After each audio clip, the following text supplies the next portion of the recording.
A couple disclaimers. If you hadn't noticed already, I tend to speak fast. I know this. This is my issue, not yours. You don't have to worry about whether you're just not catching on. That being said, however fast it's coming out of my mouth, know that it's faster in my head, and this is the slow version. I'm doing this for you, and I take responsibility for that. Could you use the mic? I thought I was. I am mic'd, but they have a. You want me to stay here? Yes.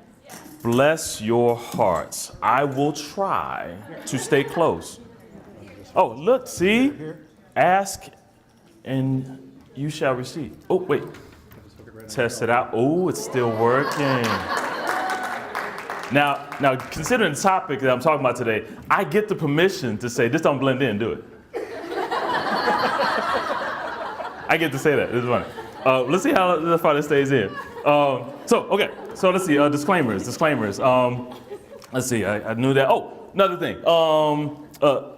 We're in a church, but I don't expect the same thing. So every once in a while I might check in and say, does that make sense? You don't have to say amen. You don't have to shout. You don't have to do any of that. But if I say, does that make sense? You give me a little nod like, yeah, close enough. You are fueling me for 90 minutes. You are doing it. I don't need that much else. I got enough energy, I can pull that off. But if I see a little bit in the back of the head, like, no, baby, no, I would like repeat something about 2 or 3 different times, because I want nobody to get left behind. The topic, multicultural awareness and diversity, practical strategies for Christians. I do this topic, as you mentioned, cultural awareness and diversity for a variety of different places, whether it be for mental health professionals doing the pesky things, insurance companies, schools, have you come in and do that, for a variety of different helping professionals. And today I get to tailor it for like-minded individuals. And I love it, it's great. The content, the point, is largely the same. It's just a matter of how we do it is enhanced in a few different ways, and I'll talk about that as we go. I don't think I need any more disclaimers about that. I do have a little disclaimer about me, not because I'm the topic, only because I think it's a good idea to know what perspective I'm coming from, why I'm talking to you, why I even do this. So, Lambert's Fischer. If anybody finds another Lambert's, let me know. I'm looking. I'm junior, by the way, so there's at least 2 of us, but the family tree gets a little bit tricky before that to figure out where the name comes from. LMFT, so I got the Master's of Marriage Family Therapy degree, the M.Div. Some people ask me, why get 2 degrees? Why I get 2 master's degrees? And despite what my grandmother thinks, 2 master's degrees don't equal a PhD. I wish it worked that way, but it doesn't. The short version on that is because I knew earlier on, I had the whole early psychology interest story, that I wanted to be able to strengthen married couples, families, for relationships in my neighborhood. I grew up in South Side Chicago, and my genogram will show a huge female to male ratio because guys didn't stay around. They either never got married in the first place or got married and divorced. A whole different long story on that one. And I said, I want mine to work out. And I want to do everything I can to make sure mine works out. It's like, oh, there's a whole career where I can work on mine and everybody else at the same time. Sweet, I want to do that.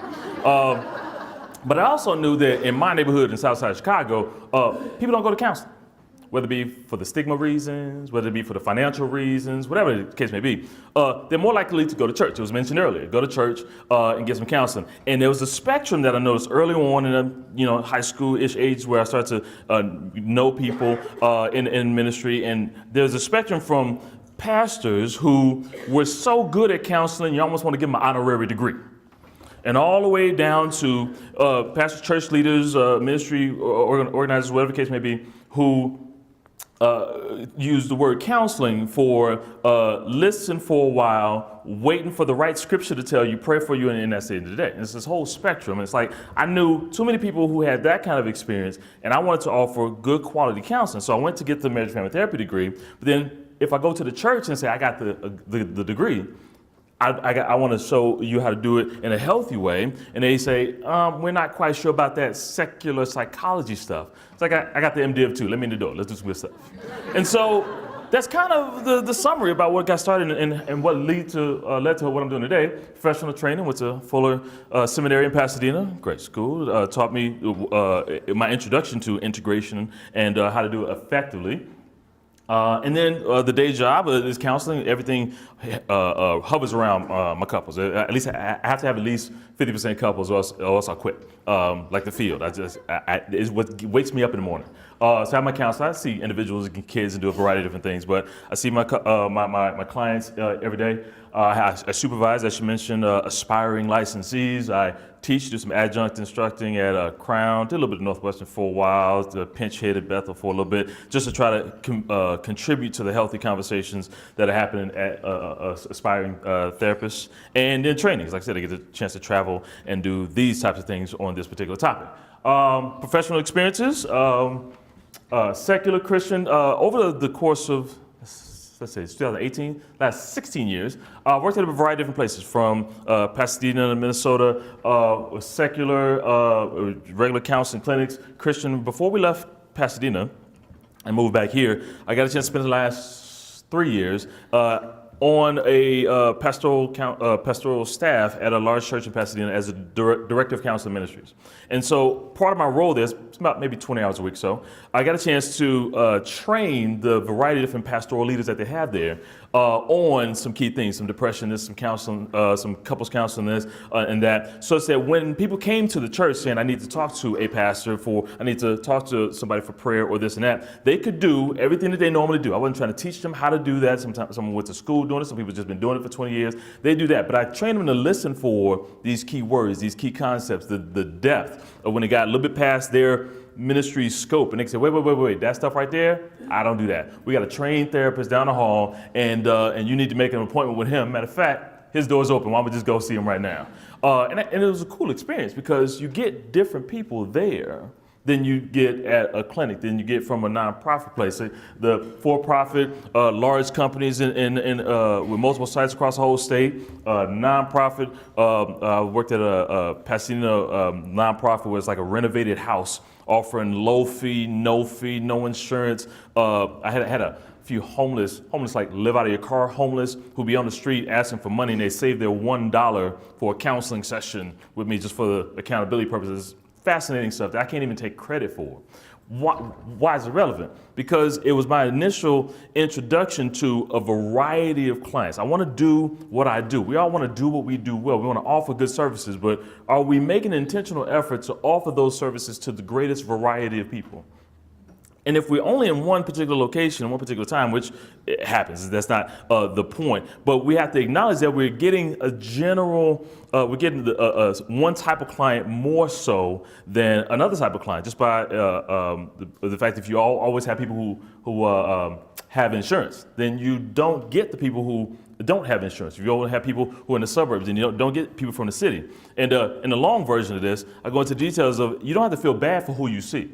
You have a certain niche, you have a certain specialty, that's fine.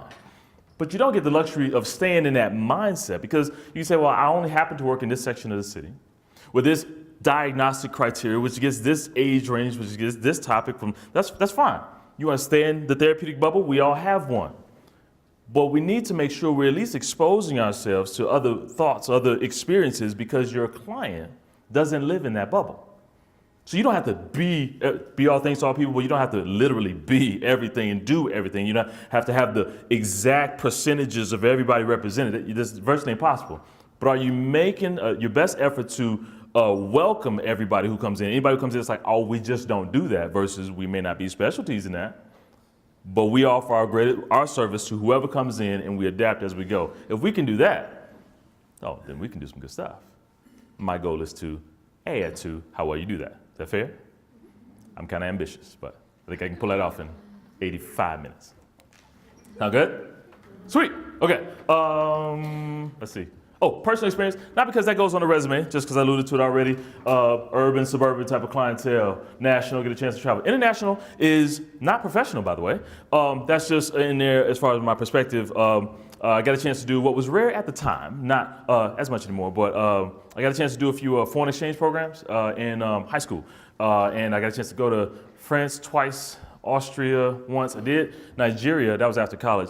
And some people ask, like, why'd they let this scrawny little black kid from Southside Chicago go overseas? I hadn't been out of the state yet, and they let me go over to France. It's really weird.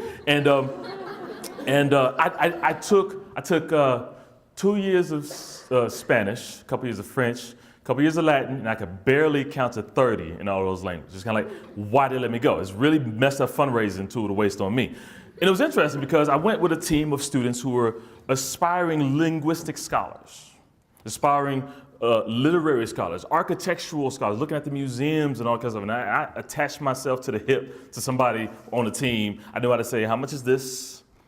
Where's the bathroom and help? It's like, useless. Why did they let me go? Well, picture the paper that you get, the report when you write back to justify what happened and what you learned. My paper looked different than everybody else's. My paper, I'm a visual person. Let me get a picture. It's an exchange program. Student comes over here for a month or so, month and a half. You go over there, you spend some time. And I write about my experience shadowing the student at school, high school, and you follow them around, and then you come home. And as we walked into the home, I don't know what happened, because I don't know all the words, but mom lays into the kid. Da-da-da-da-da-da. That's what it sounds like to me, no subtitles. Da-da-da-da-da-da, right there. And I don't know the language. I mean, I know the customs, I may not know all that kind of stuff, but I know you did something stupid at school, and they called me to tell me about it, and you just, looks very similar. And I know hard-headed kid, oh, mom, you don't know what you're talking about, looks very similar. And I know eventually the kid gets sent to his room. I didn't get sent to my room. I didn't do anything wrong. I'm sitting there at the dining room table eating an apple. I'm like, this is an interesting soap opera. But a few minutes later, after the mom's like, oh, after laying into the kid's sent to his room, the dad comes in and it picks right back up again. Translation, subtitles, your son did this because you didn't follow through with it. So it's interesting that despite the fact we're on the other side of the world, as far as I'm concerned, whether you're on the other side of the world, other side of the continent, other side of the country, other side of the state, or just in a different neighborhood or city where you're at, sure, there are legitimate differences. Ways of doing things, foods, customs, music, clothing, ways of the culture. A lot of things are legitimately different, but a lot of things are the same. It makes it a little bit more difficult to make the distinction between us's and them's. Because in a way, there are thems, but you have a lot in common with thems. You're an us to a them at the same time. And as it relates to this whole topic of polarization, it makes it harder to polarize, makes it harder to dehumanize when you are making intentional efforts to find similarities amongst the differences. Don't fall into the trap of saying no differences matter. Oh, there are differences, but the differences go right alongside the similarities. Value both, and you'll be onto something. Fair? Dig it. Okay. Let's see. So, diversity and polarization. Let's just go in. You have my presentation. As a fail-safe for me talking too fast, you can actually read. I read, I elaborate. I read, I elaborate. So I don't have any secret slides I added in there last night. You have what I have. So, misunderstandings of cultural differences contribute to unnecessary offenses. A lot of what I'm talking about today has an underlying goal of reducing the offenses that stop people from interacting. I don't want to touch on that one because that's a hot button topic. I don't want to reach out to this group because I don't know everything. I don't want to offend people. Very sincere side. There's I just don't work with those kind of people. And then there's the nice, I just don't want to offend those people, which I'll talk about in a minute. But oftentimes misunderstandings, assumptions go too far are barriers to that. And I want to address those. Polarizing beliefs, unhealthy conclusions based on those misunderstandings. Unhealthy communication of those beliefs. Sometimes you can have a sincere belief, but how it comes out turns people off. And that's a reasonable thing. You can't make everybody feel happy all the time, but if we're making intentional efforts to communicate our legitimate beliefs and hear other people's legitimate beliefs, then you can get to the core of it without the misunderstandings getting in the way. Unhealthy coping skills and reactions to our differences. Sometimes I disagree with you, you disagree with me, and the goal is to be able to coexist, not bumper sticker coexist, which is nice controversial stuff. I mean, we can live knowing that we're fine, but sometimes how we cope with the existence of other beliefs different than ours will tip a conversation, will tip an interaction. It's difficult for me to breathe knowing that you think something else. It's like, well, not only do we need to make sure we're accountable with doing that in a healthy way, but sometimes we, of all people, can help people, help our clients cope with their differences in their family, differences on their job, differences in their neighborhood, and so we can help with that. Types of polarization, not like categorical, but there's direct and aggressive. I just don't like those kind of people. But then there's also the indirect and passive. I don't want to offend those people. Sometimes we say, well, if I'm not that direct, aggressive type, then everything's fine. I'm just not one of those offensive people. Yeah, well, the indirect passive, I just don't want to offend those people, is similarly unhelpful. Genuine, authentic, but not really contributing to a solution. Avoiding the problem is not the same thing as moving closer to a solution. So So it's a personal accountability that I share with you to make the most of opportunities you have to contribute to healthier interactions. And then, they both perpetuate us versus them beliefs and interactions. I alluded to that. And unfortunately, which will get into that segue, many helping professionals feel ill-equipped, ill-prepared to help. There's a genuine desire to help, but if I don't know how, better to say nothing. Well, today I will talk about a few of the hows. I'm not going to tell you what the problem is and then not give you a tip on how to do something. That's just messed up. I'm not going to do that. So, I think it's a good start. A desire to help but paralyzed by fear. Yes. Let's address that. Mental health professionals can help and do two main things, two categorical ways of thinking about it. One is reduce the cultural misunderstandings and consequent offenses that divide. And two, repair relationships after those offenses occur. As much as I love this topic, I have a personal belief, and I think it's supported, that you cannot avoid every offense. It is impossible. I encourage you to stop trying. You'll be walking on eggshells every single day about everything you say and do, how you advertise, the little marketing thing earlier. It is impossible to avoid every offense. If you take the stress off, you still have two choices. You can significantly reduce the amount of offenses that you do by your increased cultural awareness, and you can be prepared to repair those relationships when it happens. That's the most empowering thing I can say. You take the fear out of the game. It's like you know you're gonna mess up, period. Don't shame yourself. Don't judge yourself. Don't shame other people. You know it's going to happen. Reduce it. That's the accountability. Not just like, well, I know I'm going to offend you, so I'm just going to say it anyway. No, you can be intentional. You can be intentional about reducing it as much as possible. And then when it does happen, have a strategy for how to repair it at the very least.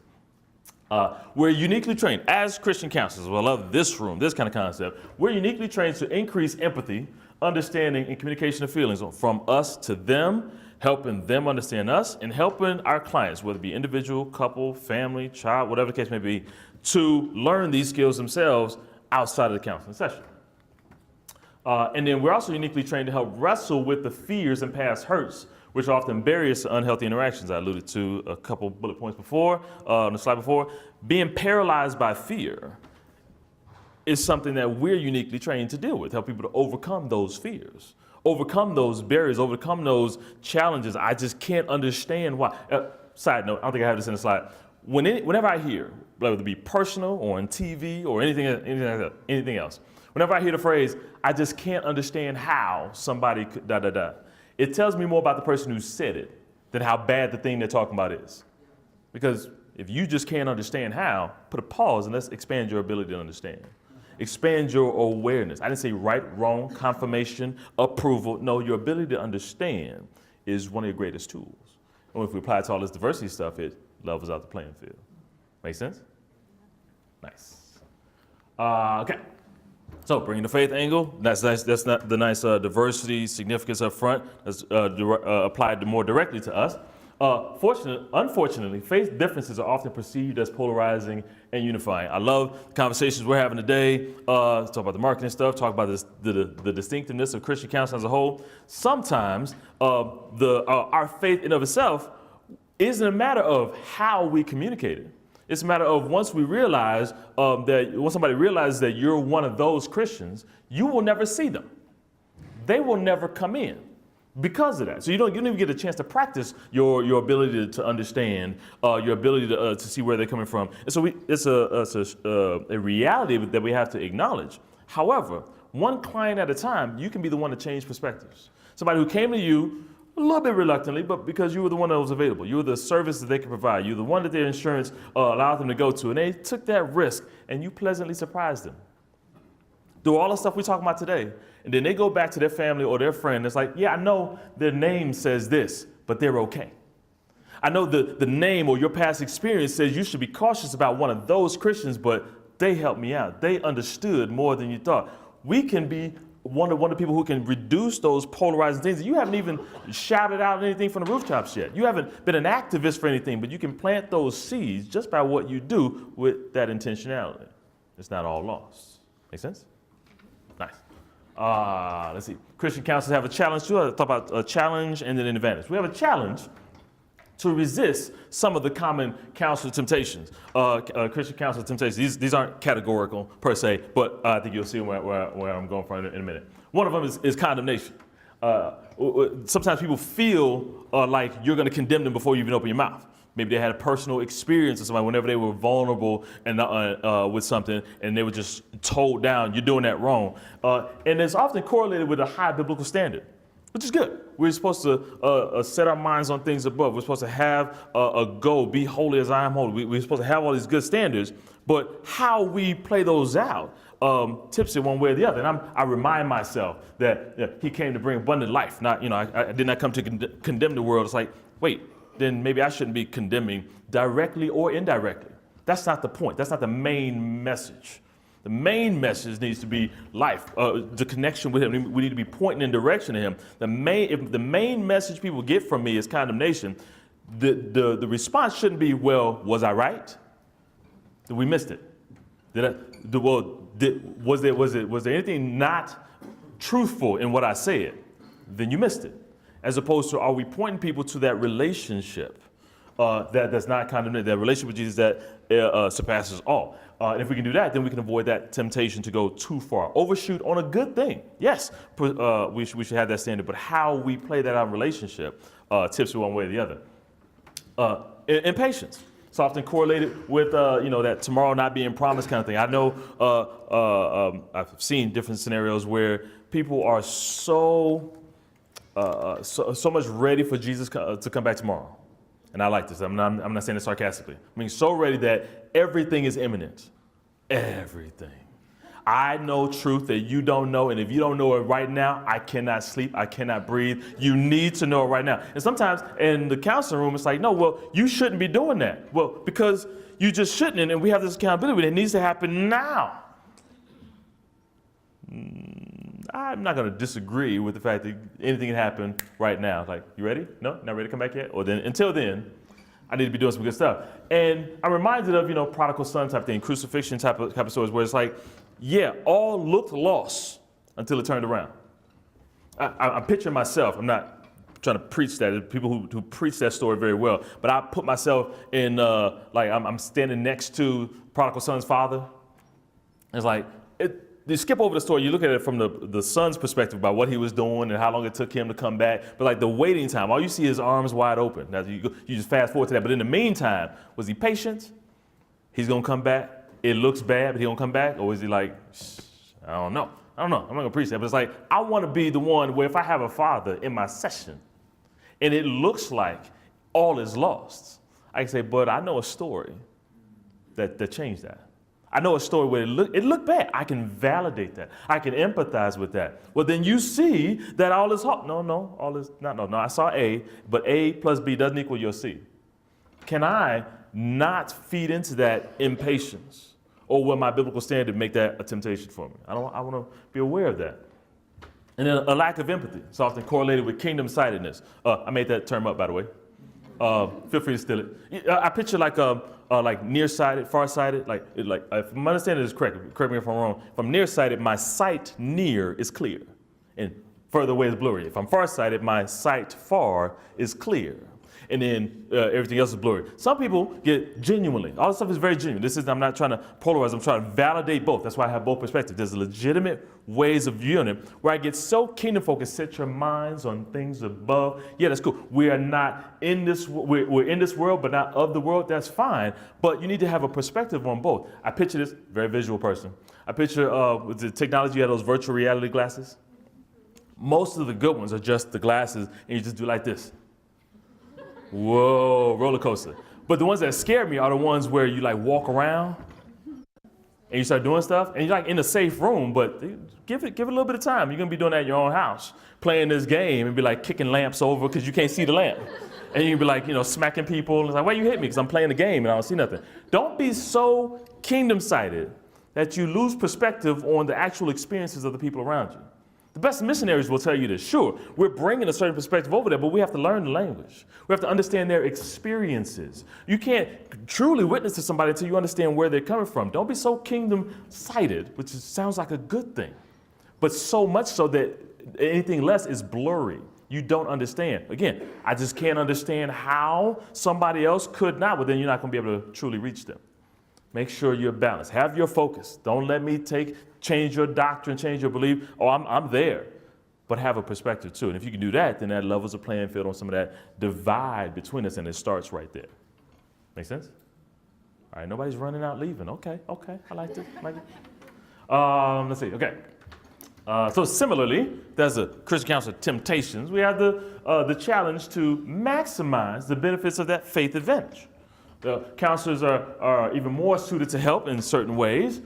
Similar strategy, we was talking about earlier, it's not like Christian counseling is a whole different kind of counseling. It's like, yeah, there are similar skills that we have. Andrew talked about, yeah, we can do CBT and DBT, we can have all the strategies. We still get our degrees, learn good stuff, but what we add to it, it's enhanced because of what we do. It's enhanced by Christ-motivated love, faith, and forgiveness. This isn't a top three. This is just three that kind of summarize things for me, and I thought I'd be able to share them in this way. Your clients should be able to tell there's something different about you. Whether you're in a place that allows you to shout it from the rooftops, or you're at a place that you can't do so freely, there should still be something different, even just how you do it, that's different than what everybody else does. For example, there should be a faith-based love that oozes from your pores, despite differences. Despite differences between you and your client, whether it's directly or indirectly, reflecting God's love that unifies the diversity within the body of Christ. I talk about diversity for the remainder of the time. And so there should be something where your clients come in and say, well, I'm wondering, whether they say it directly or whether they just wonder it in their head, whether you can truly see me for me. We have this difference, that difference, gender difference, ethnicity difference, and I want them to be pleasantly surprised that despite the differences, you still treat them with a love that they never experienced before. Not whether you hug them or not, with the acceptance, with a value that doesn't make sense to them. And whether you are in a place where they just directly ask you, or you can just proclaim it when you walked in the door, have it in your informed consent, or whether they risk asking you a few months in, what's with this? I told you a few things that threw a few past counselors off and made me lose a few friends. Why are you still here? Why are you still listening to me? Why are you still understanding? And it's like, oh, well, Your Honor, he opened up the door for this line of reasoning. I get to talk about Jesus now. And sometimes you can say it from the beginning, or you have to wait for that opportunity. We talked about that already, but I want there to be a love that is different, not only in how you feel, just about who I am, but how you do what you do. I'm reminded of there being neither Jew nor Gentile, slave nor free, male nor female. We're all one in Christ. Are you exuding a oneness in Christ? Or are you exuding, not majorly different, but you do realize you're a little bit, even indirectly. We need to be careful about that. We need to be exuding love. We need to be exuding faith, despite discouragement. We need to model patience and hope, believing in a God who knows the future beyond what we can see. I mean, that is the core of it, like that, like the prodigal son type of thing I was talking about. It'd be so cool how much of an affirmation of what we do for there to be a time when things look really bad. And you can validate without fear, yes, things look really bad. This relationship looks bad. This social justice situation looks bad. That court decision looks bad. These tensions in your community look bad. So you can understand why I got to get out of here. You can understand why I needed to react that way. It's like, no, A plus B didn't equal C. Why are you still optimistic despite all the stuff I told you? Well, you see, there's this extra reason I have for having faith that enhances what we do. I always in my mind, whether I say it out loud, depending on who I'm talking to, or whether it just motivates whatever I have anyway. I always go back to, John was talking about, in this world there will be trouble. Take heart, I've overcome the world. I stopped being shocked by trouble. I stopped being shocked by sin in the world. Can you believe? I can believe a lot of stuff. Yeah.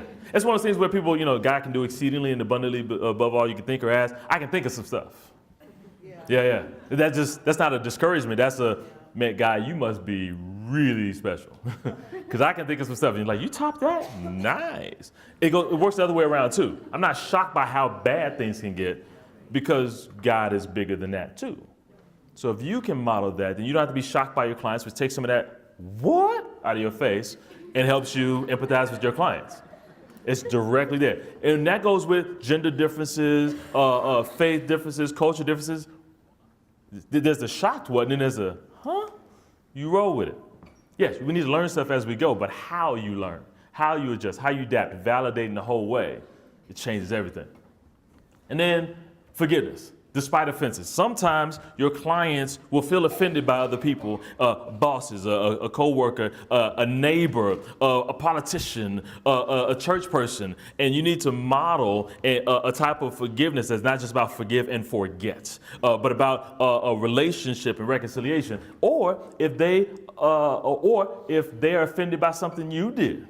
Or if you are offended by something they did. See, it goes all the way around. We need to be modeling a type of forgiveness that can transcend that. And we need to be inspired, we need to inspire faith, grace, and reconciliation through appreciation and sharing for the forgiveness that we've been given. There's a certain, it's like, why are you willing to forgive after what I said to you last week? I had a bad week. I realized that I really just laid into you based on something that was really what happened at work, and I appreciate that this is still a safe place. This is not a conversation that's actually gonna happen like that. But it can make them close. Why are you still, actually, I did have a situation where I had some of the people already know this, had a kid pretty much try to take me out, like physically. And I knew it wasn't really about me. He came in and had a bad day. It wasn't really about me. And it was a teenage kid. And it became noticeable. I was trying to give the short version of this one. Became noticeable. And so other people in that small nonprofit place I was talking about. And so after the situation went down, I had to pretty much, I didn't have any restraint training here, but I had to pretty much, kind of get this kid on the ground and not harming himself. He was trying to harm me, but I was trying to make sure he didn't harm himself. And cops got called on kind of stuff. And at the end, I don't do this all day. I see couples for a living. I do this. This was in my early, this was before I was licensed, so I had to get more variety than I can do now. And the point I was getting to is at the end, the administrative people was like, okay, now that this is all said and done, let's go through the process of transferring them, of referring them to someplace else. I look back at him, I was like, why? Because of everything that happened, you clearly don't want to see him anymore. It's like, oh no, I'm the perfect person to see him. Because I can model forgiveness. I can model a forgiveness that he's never seen before, his parents never seen before, that this doesn't have to be the end of a relationship. I know more about what led to this than somebody starting off scratch. It's not about me. I knew that wasn't about me. And I can have a transformative experience that can later lead to a better self-awareness and understanding and identity in Christ's side, but there's a seed planted. I want to have that kind of forgiveness that baffles people. And I can do it because I know that I've been forgiven. I'm not just that special of a person, just that kind heart. No, I've experienced forgiveness, which says I need to pass that on. That we can do without having to, rise above something, some really fancy something. Make sense? Make it practical. I'm reminded, a brother offended is harder to be won over than a strong city. It's like, yes, we need to take those offenses seriously. It's like, no, they just need to get over that. And when they're done, they'll come back. It's like, no, we need to be a part of that reconciliation. Sometimes they come to us because they were offended someplace else, and they're saying, can you help me with that? And that's what I always go to. It's impossible to not, that no offenses should come. We should forget. I alluded to that before. Stop trying to stop them from happening. I mean, you can try to reduce them, but trying to stop trying for the absolute and considering that any offense is a failure. No, it's going to happen. So prepare for it. Reduce them as much as you can, and be prepared to repair them when it does happen. So far, so good? Nice. Sweet. Okay. So that's the context. Why care? Why is it relevant with the faith population, whether it be individually or our clients? And I'll talk a little bit later about that spectrum if you skip ahead. Reducing polarization through increased cultural competence. So that's where I like to add to this conversation with the diversity angle. So why increase competence? Well, differences have a potential to be a source of appreciation. We can appreciate the differences in God's creation, or it can be a dividing thing. And I lean toward the appreciation side, obviously. Cultural misunderstandings can contribute to division and conflict with clients. This is kind of a scope thing, a scope of practice things. A lot of times people focus on diversity stuff, whether it be in the counseling sector or business sector or education, whatever, as just a customer kind of thing. But it's like there's you and your clients. There's also you and your colleagues. I had somebody come to one of the largest places I was working at, and somebody said something in the break room. It was just me and that person, and they said something, particularly something that I know a handful of people who would be offended by it. And I'm not easily offended. But I think I had like an eyebrow raise or something. This person was pretty attuned, a good therapist, and saw my eyebrow raise and she said, oh, don't worry, I would never say that in front of a client. Well, then don't say that in front of me. You don't stop when it's not a client. It's like whether it be you and your clients, you and your colleagues, you and the community. It's not that you should always be working. That's a boundary issue, as opposed to always be aware of what you're communicating, practicing as a whole. It's not work. That's identity development. We can work on that. That's reasonable. Mental health professionals are uniquely positioned to reduce those misunderstandings. I addressed that already, and thus to increase their cultural competence in order to increase effectiveness and social impact. So that's the theme. I already talked about that. Okay, sweet. This was alluded to earlier. I think Andrea mentioned this one. Code of ethics. We have an ethical responsibility to do this stuff. How much we do, that's up to us individually. But to try as a whole, AMFT, APA, social work, ACC, all of them have different versions of an ethical guideline that says we should be reducing discrimination based on cultural factors such as race, age, ethnicity, culture, socioeconomic status, color, mental, physical ability, language status, gender, health status, religion, national origin, immigration status, political beliefs, sexual orientation, gender identity, relationship status, and a partridge in a pear tree. I mean, the list keeps on going. Why? Because the list is wrong each time? No, because every time they update these things, they find something that more recently people say, hey, it's not on the list. You can't take my license away. I can discriminate based on this and this because it's not on the list. No, it's about not letting any barrier stop you from offering good work. It's not about the exhaustiveness of the list. Regardless of what you believe about various different things, and we can all have strong beliefs about stuff, but do those beliefs stop you from loving, stop you from forgiving, stop you from interacting in a healthy way that's consistent with what we are supposed to be doing anyway. Make sense? Dig it. Let's see. Oh, so what is cultural competence? What am I asking about? Cultural expertise, not the points. As opposed to many definitions that include things like awareness, understanding, practice, social justice, self-awareness. We got other awareness, self-awareness, attitudes, beliefs, knowledge, skills, and self-confidence. These are not exhaustive lists, but it's a pretty good list of things that I almost picture. See those little circle bullet points? Picture those as top-down views of like a glass jar or something like that. I don't want any of those jars to be empty. Everybody's got strengths. Some people read a lot more than I read, so their knowledge jar is going to be a little bit full, but they don't put it into practice, so that's kind of on fumes. Some people have a lot of self-awareness, but not other awareness, or they have solid on my attitudes and my beliefs, but not a lot of understanding of different cultures. The goal is not to be perfect, but the goal is to say, where am I strongest? Acknowledge. Where am I weakest? Let me grow. Everybody in this room is going to have a different number. I'm not asking you to do it, but it'll be a curious little thing, a little self-assessment tool of where am I strongest? What do I do well? Let me not shortchange myself on that. Be like, okay, I'm not starting off from zero, but where could I increase my cultural competence in? And take your own steps to increase that on your own. Fair? Nice. Oh, this is a good one. I like it. Can I see? Nah. So you never know when these printouts are going to work out. I put the URL up there because you can't hardly see it. I'll read it out just to make sure you can't see it. This is one of the diversity wheels. There's various versions of these online. Johns Hopkins has a really good one that I like. And it's just a reminder because sometimes people have diversity as synonymous with ethnic minority. You have a big company, organization, or something like that. Let's be more diverse. And it's like, you want to have more women? No. See, that's not what I'm talking about. You want to have somebody who is a different political belief, a different part of the country. It's like, no, there's various ways in which we can be diverse. That's not just by ethnicity. So they have like an inner wheel, a little outer wheel. And so, don't have a pointer on here. But do you? Oh, we do. Sweet. Okay, so you have an inner wheel and an outer wheel. Their conceptualization, which you can feel free to disagree with or not, don't care. It's not the point.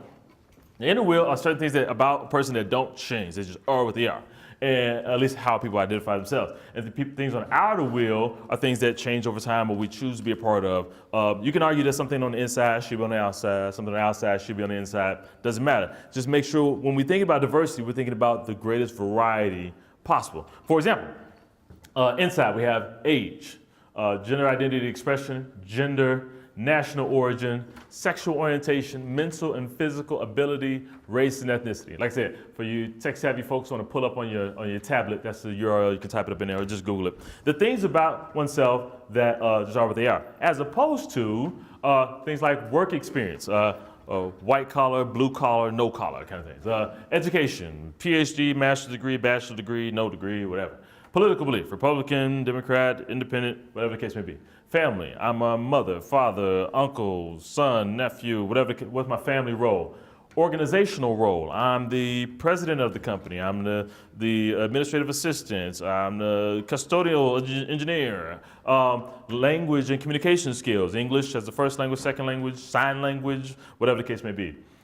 Income, it's almost like you have a high socioeconomic status, middle, low income. Religion, Christian, or a nice long list that you can have there. Appearance is probably the weakest one on here, but it's like a category that describes, I always think of something like the goth community or something. We all dress a certain way. We all do something, or you can say us short people, us tall people, us skinny people, us large people, us this. This is largely based on appearance as opposed to anything else.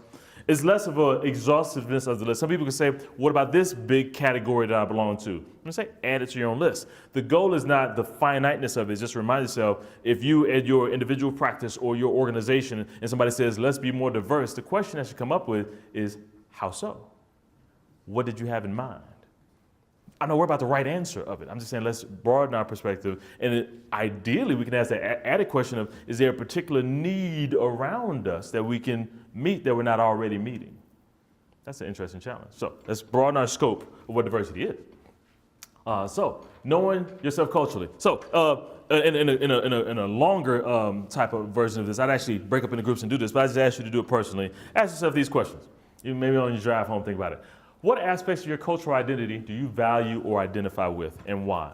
It's like when somebody asks you, tell me about yourself, and they say, I'm a marriage and family therapist, and I say, I say I'm a marriage and family therapist, and they stop me and they say, no, I didn't ask you what you do. I asked who you are. Ooh. It's like, I'm a marriage and family therapist. Even if you take my license away, I'll still be that to the core, right? But if I say, tell me 3 things about yourself, and I'll say off the top of my head, like, I'm a African-American Christian male. Boom, boom, boom. What have I done? 3 things on that list. African-American, inside, Christian, outside the wheel, male, back on the inside. I could come up with how I identify myself on each one of those. But it doesn't really matter the list as much as what I know about myself, and then what do I know about myself in relation to other people. But you got to start with yourself first. It's hard to understand the thems until you understand the you. Matter of fact, it's hard to understand the thems until you understand the us's, but it's hard to understand the us's if you don't know the you's. So start off with the you's, then help other people figure out their you's, thems, one you at a time. But if we understand ourselves, we can help other people understand themselves, which is usually what we get a chance to do in our practice. What message did you receive about your family's cultural identity growing up, directly and indirectly? Some people say, I'm this because that's the best way. Or you're that because you were taught to be that way. Sometimes it's like, we're Johnsons. That means we're this trait. Or I'm Irish. That tells you everything you need to know about me. These all kind of things. Sometimes it's more or less. But it's good to know why. I don't know if I have enough time for this. I'll do this. I'll try to do this real fast because it really solidified in my head. I come from a family where my mom is the youngest of 4, and I was doing a genogram and at grad school, and my teacher looked up and said, "Wow, it's really interesting that the value your family puts on education." It's like, I guess my grandmother's a principal, and so I was like, okay, cool. We all went to school and got our degrees. Like, no, I'm not talking about we all went to school and got our degree. I'm talking about the fact that you all went into education fields. My mom, since I was born, has always worked at a bank. Her twin was a Marine. The next oldest was older was a basketball coach, and then the oldest was a nurse. It's like, what are you talking about? It's like, well, the nurse is a school nurse. The basketball coach is an elementary school basketball coach who teaches social studies and math. The Marine, once he retired, went back to teaching on base, and it's like teaching security, so he's teaching in education. And my mom, who worked at a bank since I was born, as soon as I left for school, said, he's out of my house, I can go back to school, and went to school to be a school psychologist. And I'm like, Grandma, you devious somebody. You planted that education seed. I brought this up at a Thanksgiving dinner to my adult mom and uncles, and they never noticed. They didn't even realize. It wasn't intentional. We are educators. No, they never realized that that's what happened. Some people know this is what we do. Other people, it's like, it's those subtle messages. So when you get clients who say, this is just how it is, you can help them ask those deeper questions. It's like, why is it really how it is for you? Make sense? All right. Let's see. How does this influence your view of the world and the people in it? If you think this is just the way it is, anybody who doesn't do it that way may be at risk of doing it wrong in their eyes. And you might be able to help them improve their interactions with other people based on a healthier understanding of themselves first, then other people. And then how does this influence your view of your clients? Because we are people having to do this. And if you view this is the way it is, then, and I'm here in this profession to help other people get it right, then I'm kind of worried. Because I'd be wondering what ways you can enhance your understanding of why other people do what they do. Even if there are things that need to be changed, that could be healthier, you understanding why they do it in the first place can help you be more effective. Make sense? Nice. All right, so in that mindset about knowing yourself culturally, it's like, well, I don't know everything, I'm not everything, I don't have all these experience. Well, let's get that acceptance thing. Accept that you are a cultural person. I have people actually come to me on these seminars, and they come to me on a break, like all cautious and stuff, and they apologize. It's like, I'm sorry, I'm just white. What they mean is like, I don't have this rich cultural variety and cultural experience, whatever. But I'm like, so I look back right back at him, and I was like, you know, white is a color in the Crayola box too. White isn't the absence of color. It's just one of the many varieties that there are. Nobody gets off the hook. 2, you do realize you don't look like the crayon. You know that, right? Whole separate conversation, which I actually flesh out. But it's like, except you may identify with your cultural heritage or background, ethnically speaking on this topic, in this particular bullet, more or less than somebody else. But the person who does it less can't look at the other person and be like, it don't take all that. You're doing that too much. And the person over here can't say, you need to wear it on your sleeve like I do. We need to understand that everybody does what they does for a reason. So whatever you do, wherever on the spectrum you are, own it. Accept it as your choice for various reasons, and accept other people when they choose something different. And it starts right there. We haven't even proclaimed anything yet, but we've sent the message of acceptance, and how you do it with our enhanced love that looks different than anybody else and openness can change a whole conversation. Make sense? Nice. So accept it. Accept you're a cultural person. Accept varying degrees of cultural expression, just said that, including various origins and motivations without fear, shame, or judgment. They are a waste of time. Legitimate in caution, but not in effectiveness. And then learn. The more you learn and understand about yourself, the easier it is to see the differences as well as similarities between yourselves and others. I already alluded to that, so sweet. The more difficult it will be to vilify others, said that, and as easier it is to relate to and serve others more effectively. All right, so we're doing good with time. Okay, so commonly misunderstood vocabulary. This is a shorter version of a longer topic. As we get a little bit more deeper into things that are topics that are polarizing, not just relationally, sometimes there are words that are used in these polarizing type of conversations that are often misunderstood. And so I have overly simplified, on purpose, ways of understanding these things to encourage us not to stop at the words themselves. For example, bias, a particular tendency or inclination, especially one that prevents unprejudiced consideration or partiality. You hear about so-and-so? It's so biased. My question is, in what way?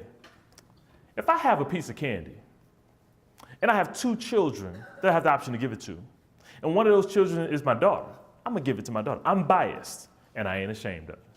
Nah. No, having a particular inclination or tendency is not a horrible character trait. Well, it becomes a problem when you always skew things one way and you leave another group out. We say, we just don't do that for those kind of people. They must not have those needs and you didn't even ask. It's how it's played out, not just having a tendency, having an inclination. Ask the follow-up question. It could be problematic. It could be a tendency, an inclination, a preference. Discriminate. Treating in favor of or against based on the category a person belongs to rather than individual merit. the word itself, to charge, discriminate. What about the root word, like discern? You have to discern what you do. I had somebody say, get accused of, a counseling place was discriminating against certain people because they didn't have their brochures in another language. They were discriminating against them. It's like, I understand, we need to be doing as much for a variety of different people, but they look right back and say, we don't have a significant enough population around us that speaks that particular language to justify that. We don't have the unlimited funds. We're not like Disney World. We can have every brochure in 18 different languages. No, if we discover that there's a significant need, we will make efforts to try to do that. But us not doing that isn't in of itself discrimination. We need to be not defending ourselves. No, I'm not, because I didn't intend to. But we need to also not just judge ourselves. Just the accusation doesn't necessarily make it true. Let's ask ourselves the question, do they have a point? Am I leaving somebody out categorically who has a legitimate need that I should be meeting? If the answer is yes, check yourself. Do something different. Forget the shame, break. That's paralyzing. That's a waste of time. Say, thank you for bringing that to my attention. I'll see what I can do about that. And if it's not, say, I appreciate your concern.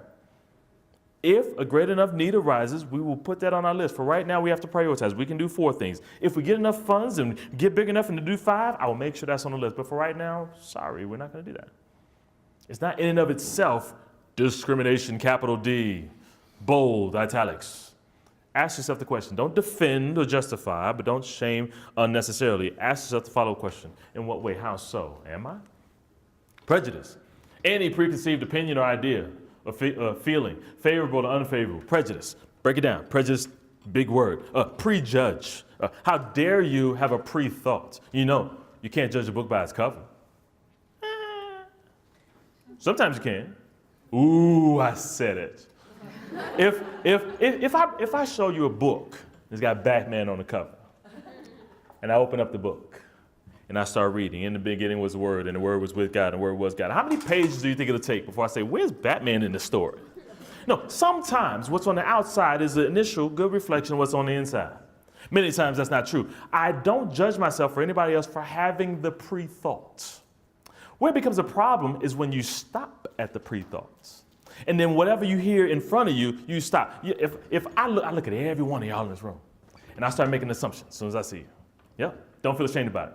But when you open your mouth, I start to modify those assumptions and let you determine how I will interact with you. But I'm not judging myself for having the assumption. I'm not judging myself for having the thought. How dare you? You probably thought this about me before I even opened my mouth. Yes, I did. And now I'm clearly changing that to some other thoughts you don't want me to talk about this.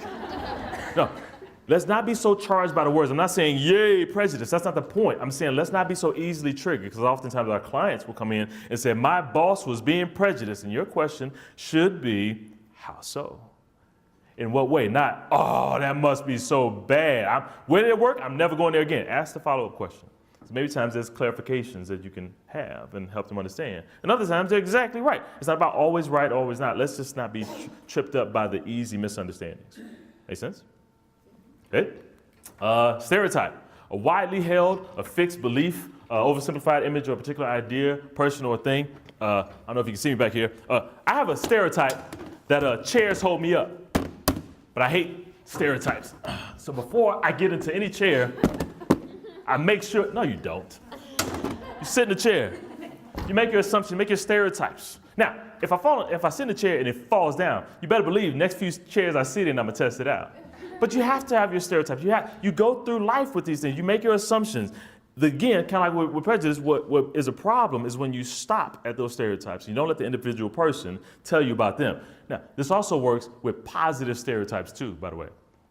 You know, it's a positive stereotype. You shouldn't be offended. Well, tell it to the person who I'm mixing real people who I know. A particular tall person who went with his friend, college roommate, to play basketball. The friend was going to play basketball. He was just going to watch. They were one person short in this kind of pickup game and said, "We need you to play. Come on, play." Like not the roommate. Another friend's like, "Come on over and play." He's like, "I don't play basketball."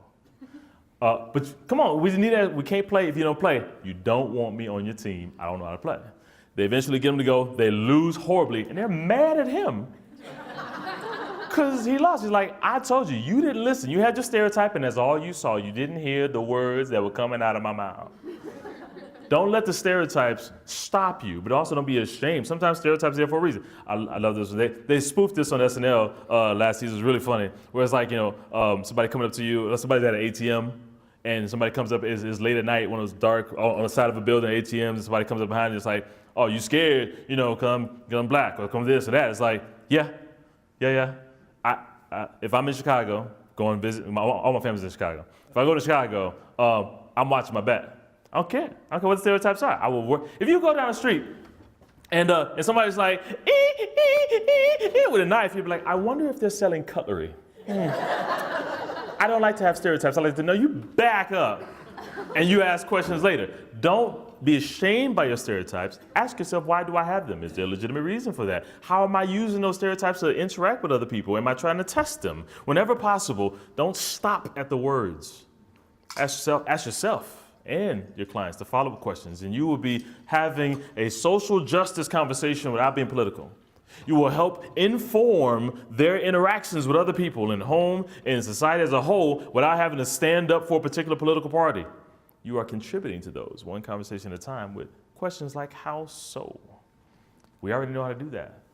We need to do that more intentionally. Fair? Nice. And then oppression.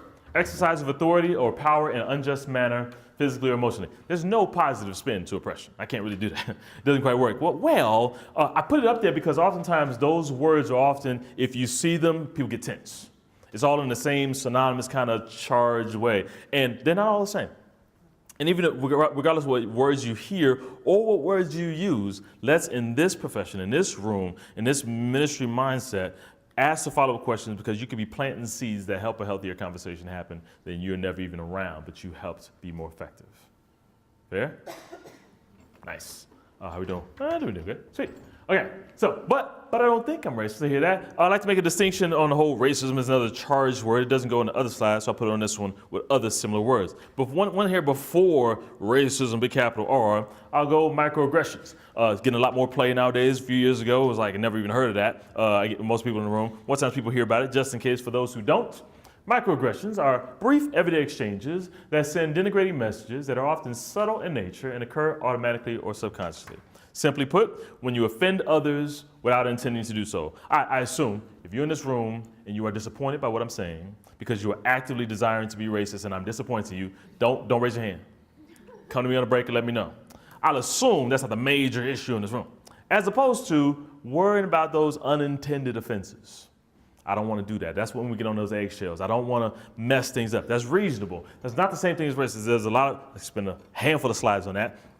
And that leads into some of those assumptions and things like that. But the goal is not to shame ourselves for having that impact on other people, as opposed to figuring out how to reduce them and how to repair the relationships, which will be the next few slides. But it's different than racism. Racism being communicating the message that people like me are better than, categorically better, of greater worth, of greater value, importance, or skill than people not like me. Whether unintentional or intentional, doesn't matter. Whether overt and shout from the rooftops or very subtle, it doesn't matter. Now, this doesn't tap into the other conversation, which is another handful of slides on individual racism versus systematic racism. Or the element of racism that has to do with oppression, which means some people have the ability to do that and other people don't. That's a whole different conversation. Don't have time enough to do that today. But racism as a whole, saying people like me are better than, about those people. It even assumes, without even a whole bunch of words, those people who do that or don't have that or live over here sends that same kind of message. And we need to be aware of not doing that intentionally or not. And then ethnocentrism, which is very different. Different than both of them. It communicates a message that people like me are normal. And others are abnormal. I view ethnocentrism like that bumper sticker-ish phrase that said, how's it go? Fish don't know they live in water until they jump out. Right? It's like you don't know there's an other until you leave your house and realize that when you go visit somebody else's house on a play date, you realize things are different. When you leave your city and realize every city isn't like that. When you leave your state, you realize you don't realize that your normal is the world until you realize about the other. And a lot of times when you feel like your way is normal and everybody else is other, you have to remind yourself your way is abnormal to what they consider normal. So it kind of levels things out. So when you have people who kind of communicate that, it's like, oh, they're being so racist. It's like, no, They're just showing their ethnocentric bubble that they're living in. They're not saying they're better, they're just saying you look weird. And to them, you do look weird. They're not trying to say better or worse. So let's make sure we distinguish. Still may lead to an unhealthy conversation, but it changes what we focus on. If I acknowledge you, what you say, you client, as being ethnocentric, I'm gonna go one way. If I acknowledge it as you think you're better than somebody else, I'm gonna go another way. So the distinction is not in semantics or words as much as what we're really seeing the underlying problem will be. If we just say, oh, that was offensive, anything offensive is racist, then we miss the nuances. And we miss the ability to help. And then you don't even have to, there's books on all three of these bullets, which can be their own books, but I just gave you a summary, you can do it right now. Just asking, how so? In what way? I felt they were being racist. Tell me more. In what way? And you can say, oh, no, no. Right there. And you go and do what you do anyway. I assume we're all competent at what you do. It's not about making you more so than not. It's just a matter of enhancing the skills you already do, or else you wouldn't be here. Fair? So far, so good. I like it. And then cultural pride. A healthy appreciation and value for one's own culture. It's kind of like that bullet point I had before. You may express your cultural value more or less, but for somebody who expresses it less, they say, it don't take all that. You know, so-and-so being racist, wearing their clothing that's reflective of their cultural background, wearing their hairstyle, just shoving, listening to music, that they're just shoving their culture down my throat, being so racist. Not actually. Are they communicating that they think that their cultural value is better than yours? No, they just have such a high value. They look right back at you and say, this is how I value me. You're free to value you just as much. Your choice not to isn't an indictment on me. It's just your choice, my choice. Okay, you may not think you may not be racist, but you're being very ethnocentric. You think you're normal. I'm not abnormal. It's like, no, this is my normal for me. That's your normal for you. I don't think that either. I just have a healthy view and high value for my own culture. You see the difference there? How it looks may be very different. What the intention is and how it's experienced can change the whole conversation. Let's not get tripped up by the words or how it may be expressed. Let's get behind it. Okay, so you get the concept, why care? You get the concept of how we can integrate it into what we already do as Christian counselors with enhanced skills. Now let's get even more practical about applying. I think I've been a little bit practical already. Not to get changes. Hopefully, can you see yourself having a different conversation? At least one or two of those conversations a little bit differently. If it's me sitting right there, I start to get real practical, like itching to try one of those out. I want the next client to say something so I can see if it works. It does. I do it all the time. It's funny. So political strategies. I put a client-centered approach up here, not because I'm trying to change your theoretical orientation, or because I have a Carl Rogers tattoo underneath my sleeve and you just can't see it. No, I put it there because I think the core tenets of the client-centered approach are very useful in building and maintaining rapport, especially, not as an overall theory of change, but especially as it relates to this reducing and repairing cultural misunderstandings. So I just think it's good. I'm not asking you to be eclectic as a whole, but still this one. On purpose. So you have the main three: empathy, unconditional positive regard, and genuineness, authenticity. So empathy. It is a good goal, especially as it relates to applying this diversity stuff, to be able to cultivate the ability to validate a client's perspective and feeling, not as right or wrong, but as legitimate based on their cultural experiences. Whether you share their political beliefs, share their faith beliefs, share their socioeconomic values, to be able to say, I can understand why you value what you do. Not I'm approving it as right or wrong, but I can understand if I grew up where you grew up, in that country, in that household, with these values, I would probably believe the same thing too. That makes sense. I still think that just because you grew up in a house with gangs and drug dealers, that doesn't make that right, but I understand how you got to that point. I can understand how you made that decision. I've actually had to have that conversation a few times. Like, I just can't understand how they could choose this lifestyle. I can. If you were raised as that is the way, it makes perfect sense. That doesn't mean I approve it. It means I've taken a stance of, before I help try to figure out where change comes, to understand, to empathize with that state of being. And we need to have, sometimes people consider it a little bit too risky. If I dare to allow myself to empathize, it's almost like I'm saying it's okay. I think not. Empathy is the point of connection. What you do after that, well, that's on you. That's where your skill comes, your practice comes in, how you really help identify what change is possible, let alone what should, and we all get a whole should conversation. But even aspiring to values where we can have, at least the Christian counselors can have a nice lean of where the should can be. But if we don't start with empathy, we've missed a step. And I think we can cultivate that a little bit better than anybody else. We need to be able to relate based on our closest personal and professional experiences. I can see how you believe that. I say closest personal experiences because the idea about us and thems as a whole, which often seem polarizing but don't have to be, is that we say, well, I haven't had their exact experiences, so I can't empathize. If I haven't gone through exactly what they've gone through, I can't. It's like, no, you don't have to go through the exact same. You just have to go through something close. I may not have experienced the same kind of loss, but I experienced a loss. And I can think of what did I experience with my loss, and I can say I haven't experienced what you experienced, but I do know that if it was me pulling on that loss, whether I self-disclose or not, I might be wondering this and asking myself this and struggling with this, and I can only imagine that yours must be a lot more difficult than that. I validated a little bit on the end there. You don't have to have the exact same experience. Think about it this way. If you had to experience everything in order to be able to empathize, then picture like, somebody works at the VA. I'm sorry. I can only accept therapy from a therapist who've also lost the same limb as I've lost. Just doesn't even make sense. You do the best you can with what you have. You get close, then validate the difference, and you do the best you can. If you happen to have the same experience, then even better. But that shouldn't have to stop us. If I didn't grow up in your same neighborhood, then I'm useless.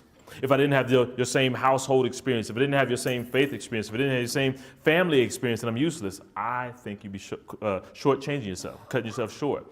And we can empathize based on the closeness we have.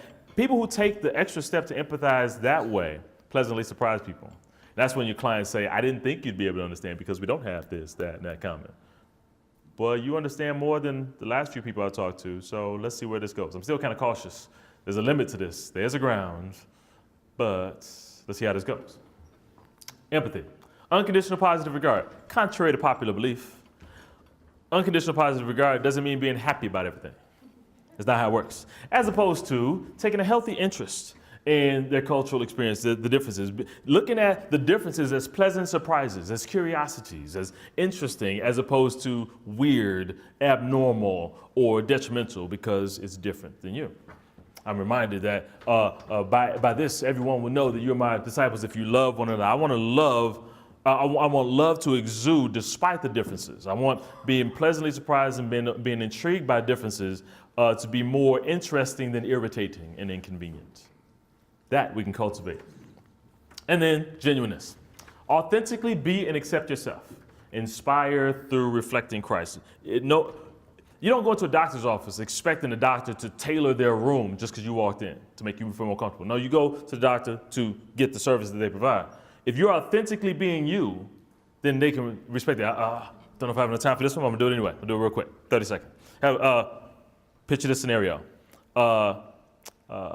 White, older, female therapist trying to branch out, got a referral from another colleague and has a client from a Hispanic background. They've never seen anybody from a Hispanic background before.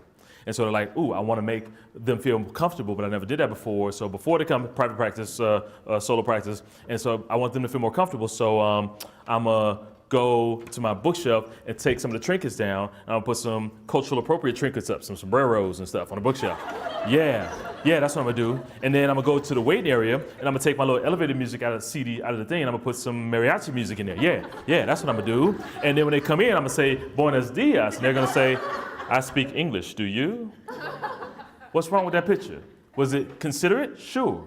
Was it overshooting? Yeah. Because they expect you to be you. Be authentically you and let that authentic you accept them, empathize with them, show love to them. Don't try to be something that you're not. That's not as helpful as you think it is. So the fact that you're not good at that, stop. Stop trying. Be you. And you being you, respecting them, can model for them how to respect you being different. And you've done something therapeutic just by saying hi. First 5 minutes. And you've already changed up their expectations, and everything else is a pleasant surprise after that. That's cultural benefit to them. You haven't even had to read a book yet, right? Straight practical. And I'm talking about client relationships. We go from there. So, one more in there. Yeah. Sincerely respect their cultural identification, whether you share it or not. Because genuineness can increase the likelihood of grace and forgiveness through for microaggressions. You step on a toe accidentally and you cultivated enough trust and respect, you might get the benefit of the doubt, and they will be more willing to ask you, hey, what did you mean by that? As opposed to just be like, oh, you one of those people who say that kind of stuff. If you cultivated that respect, cultivated that love, that unconditional positive regard, they give you the benefit of the doubt more often. You may even never know that that thought crossed their mind, but because you set a foundation for that trust, that understanding, you have a shot. I want you to have that shot, maintain that shot, whether you see it or not. Make sense? Nice. All right. Let's see. Addressing microaggression. So let's say you repair, cool. Reduce the offenses occur, unintentional, accidental kind of things. Something happen where you offend. Well, let's go talk about a little more strategies about what to do. It's a therapist's responsibility to regularly look for abrupt changes in therapeutic rapport. You won't always see things. It'd be a nice bonus if a client says, hey, but before we go forward, I wanted to let you know that this or that you said made me feel a little bit uncomfortable culturally, and I want to know if we could talk about that. That'd be a great conversation to have. Odds are they're not going to do that. Oftentimes, the inability or lack of ability to healthily express their feelings healthily is the reason why they came to you. So if you're expecting it, if it's important to them, then they will let me know. That's a nice goal, not always going to happen. So we have a responsibility to look for, if you see resistance in a client that was previously fine, you might have stepped on a toe. You might have hit a cultural landmine, a microaggression, an unintended offense. If you see somebody who was non-compliant that were previously compliant and no bombshells happened, you might have stepped on a microaggression landmine. You see somebody who withdraw emotionally or withdraw altogether, early termination, you might have stepped on a toe. Look for it. Look for changes. And if that happens, then we can take the responsibility to say, look, I just wanted to take a break for a second. There seemed to be a mood shift between then and now. Did I say anything? Did anything come up? This doesn't have to be a self-shaming apology, and I'm sorry for anything that I did, because we were doing so well. I just don't know what happened. No.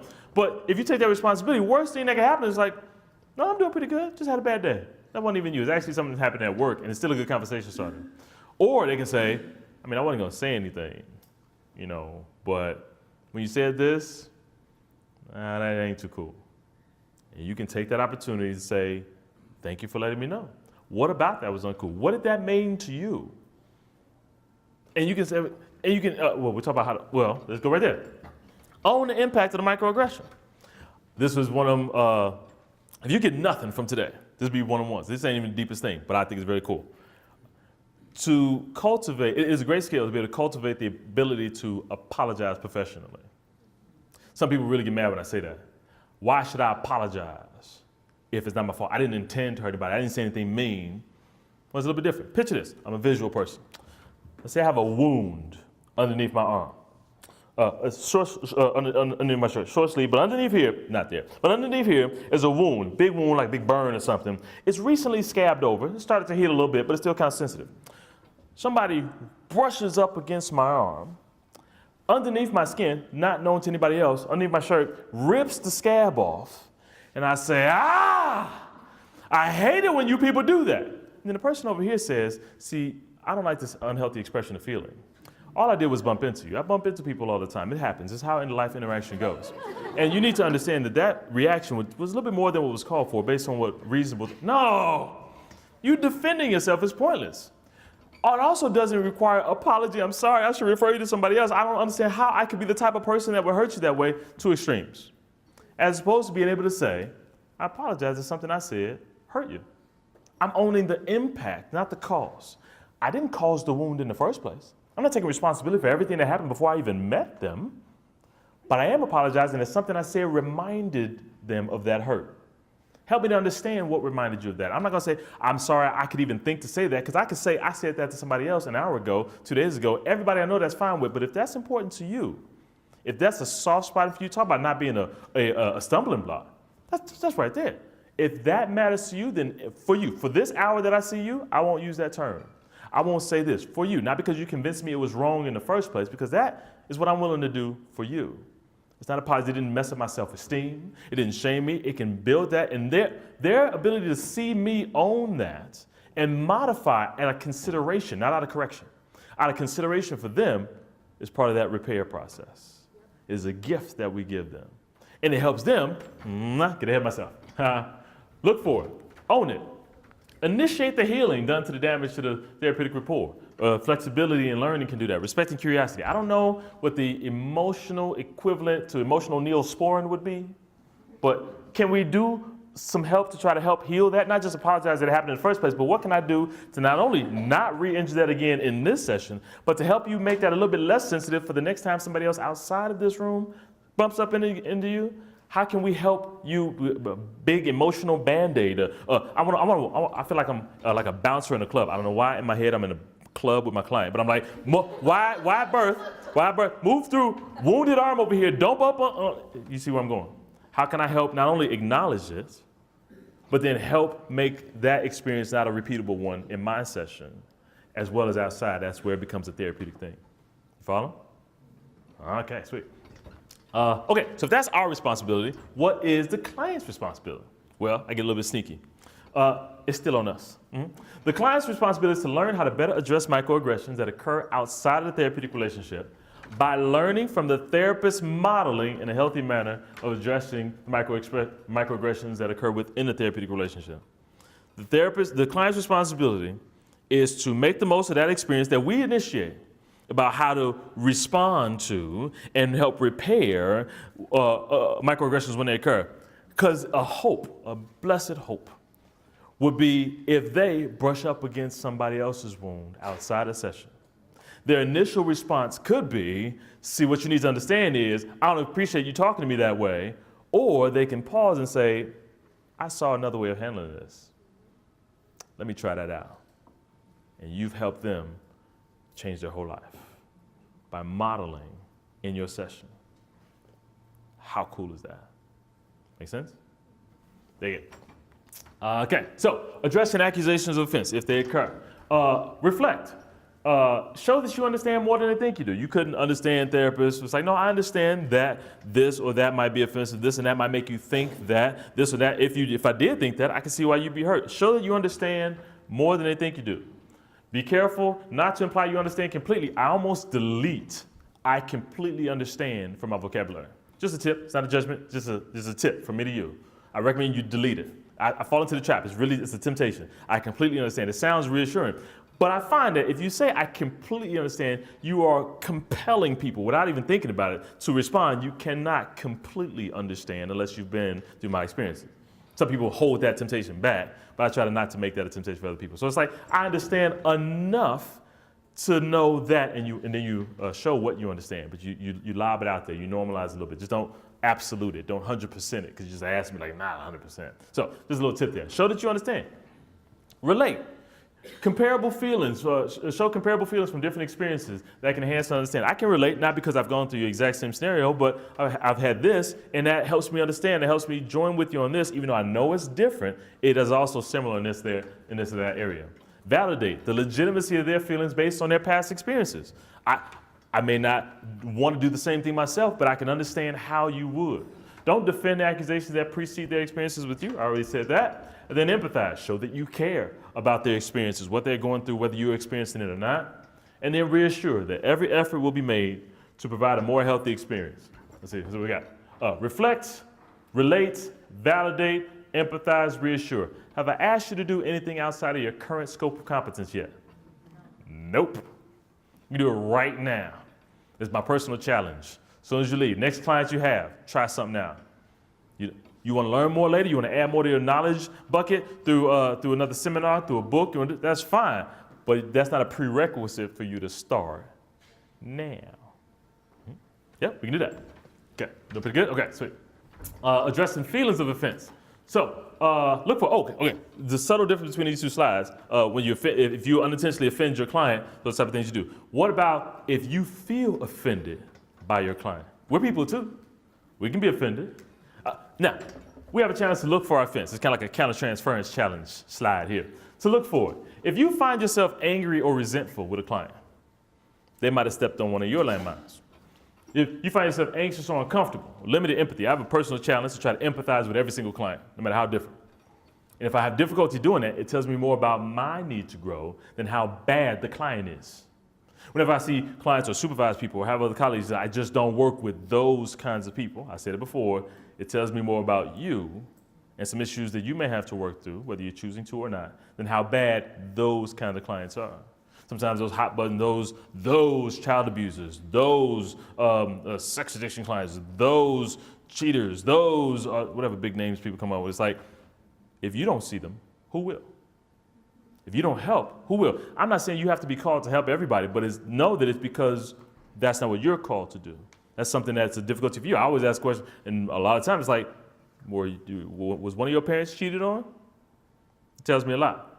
Did you have a bad experience with something? It's not always the case. It may just be your capacity, your skill, your competence, but not how bad those people are.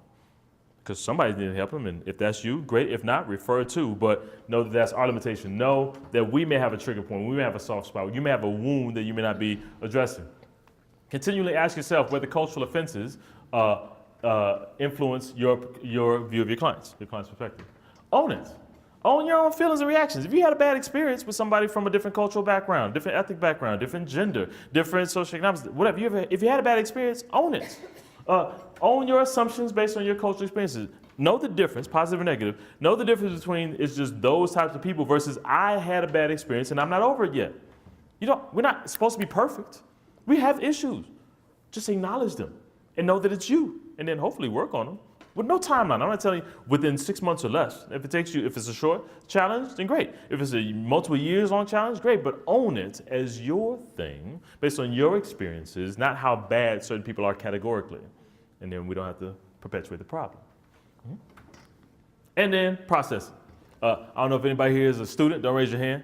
Give you a little tip. You take the licensure exam and they have a vignette that says a therapist is experiencing countertransference. What should they do? If one of the answers is journal, that's the right answer.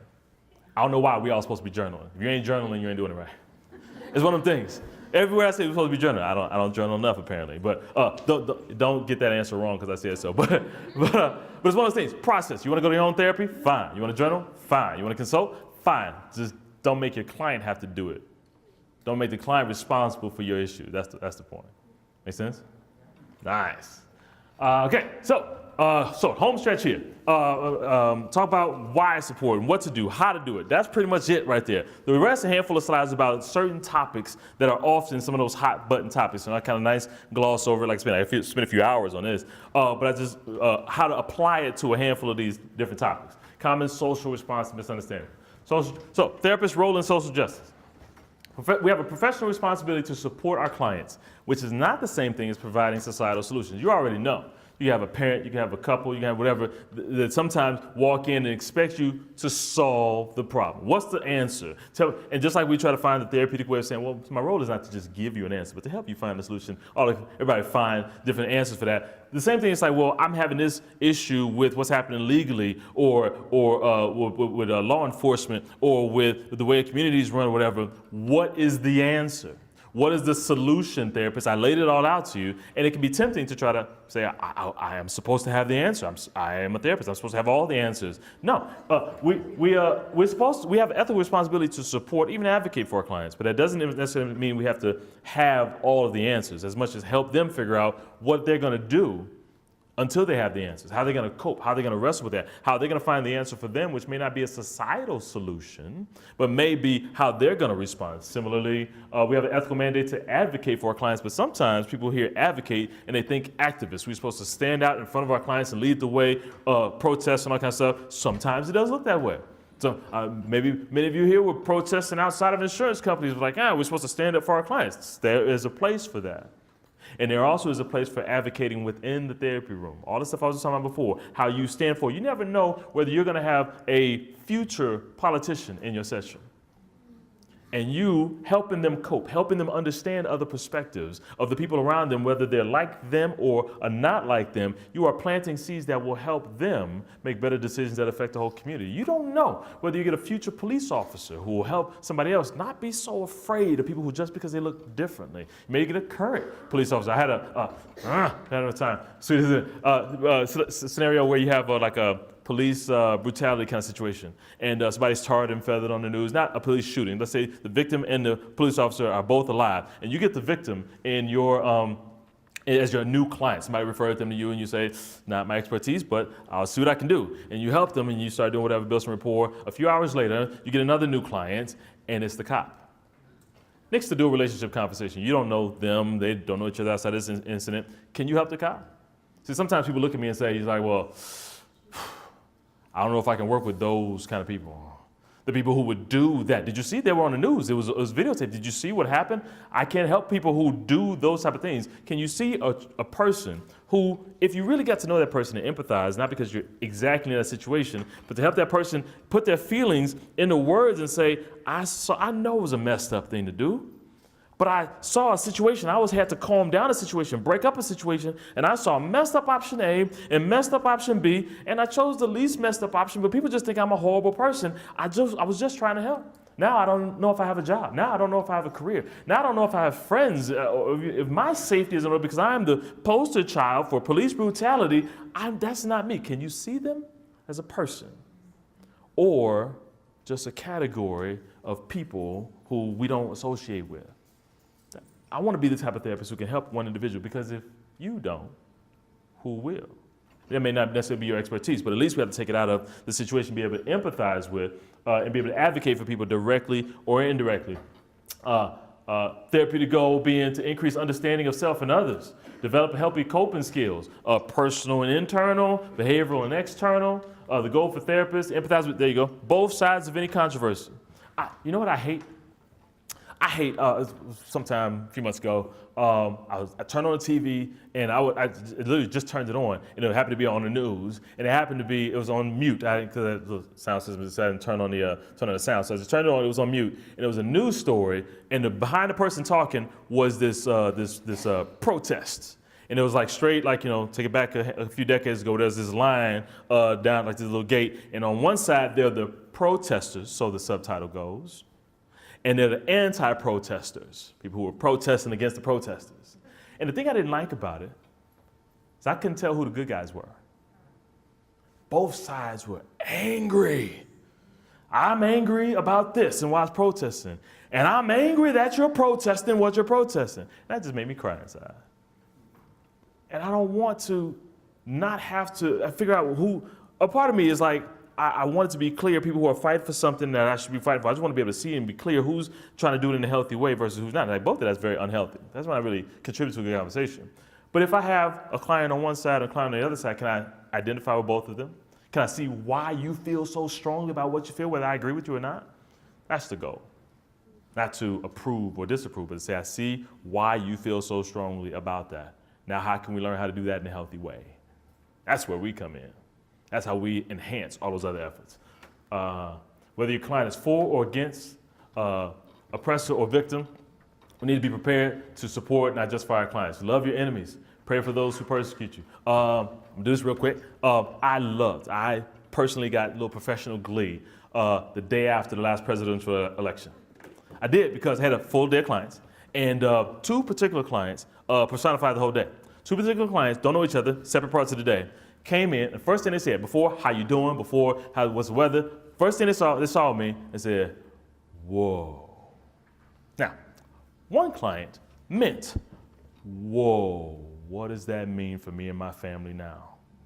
For how people see me in my neighborhood. See, I went to sleep thinking I had these kind of neighbors, and I woke up with things on my lawn that I won't describe to you because it showed me that not, regardless of who got voted in from top down to everybody else, it showed me that some people felt more comfortable coming out of the woodwork expressing their beliefs about me, and I thought I had neighbors who liked me being here. Whoa. What does that mean for my family's status in this country? Whoa.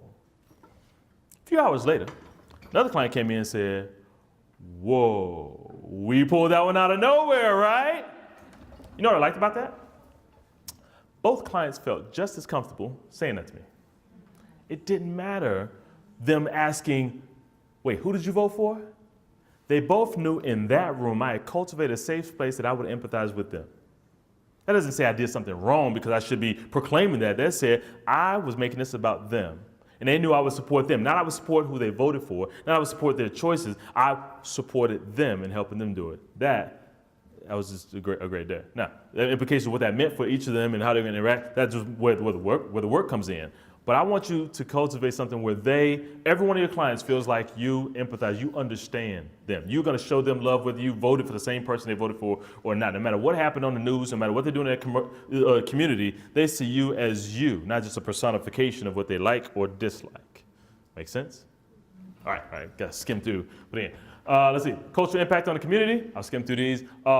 Search for cultural identity and validation. Sometimes direct, I talked about family impact already. Direct and indirect messages get passed down generationally.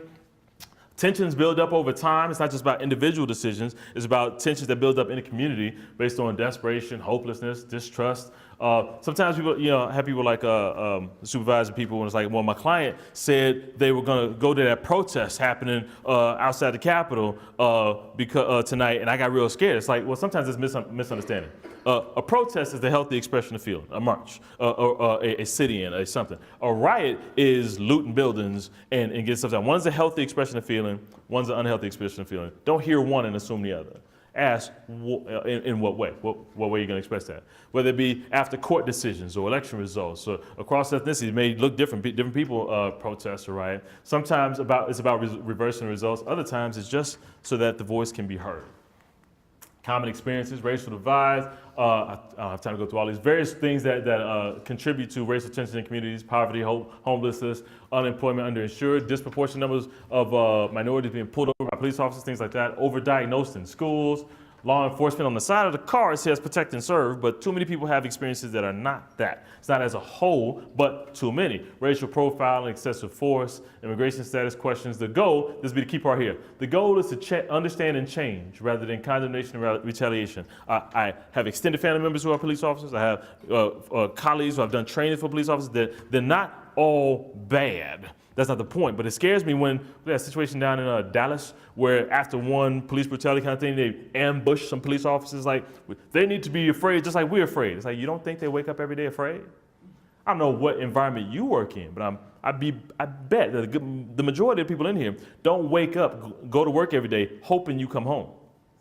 That's a fear where they leave scared. They're trained to be scared. So increasing their fear isn't quite the solution you think it is, people who ambush the police officers and try to make them afraid.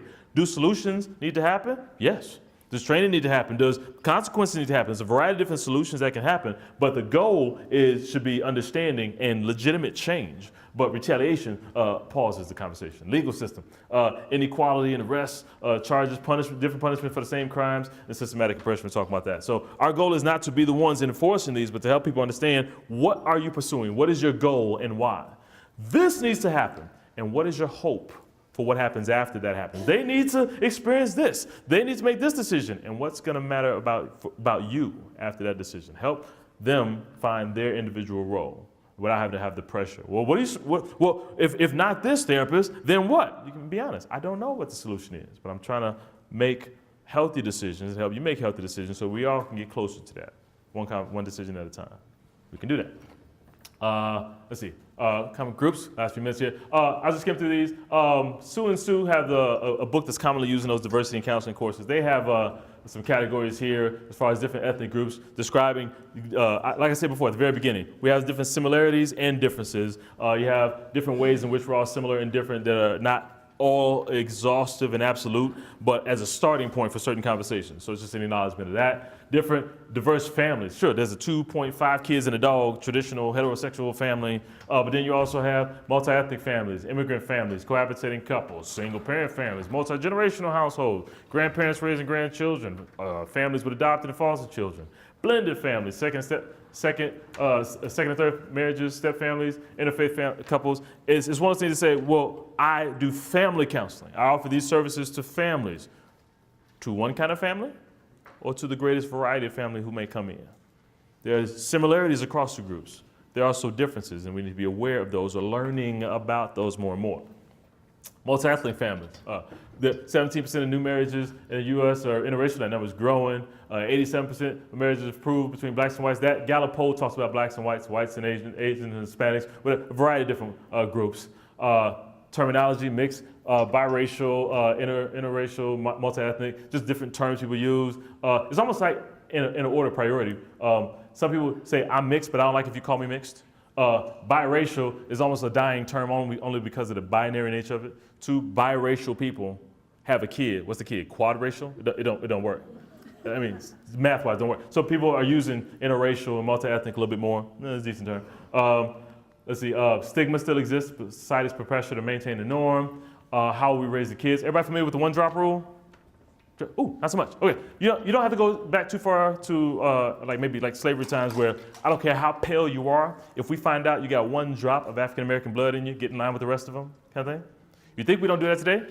How many times have you actually heard out of somebody's mouth, Barack Obama was the first multi-ethnic president? You know his mom was white, right? He's the first black president who just kind of defaults to whatever we guess. Let's try not to default as much as possible. That's how people identify themselves. Or Tiger Woods, best multi-ethnic golfer. No. Best black golfer. And he's quad, he got a lot of stuff in him.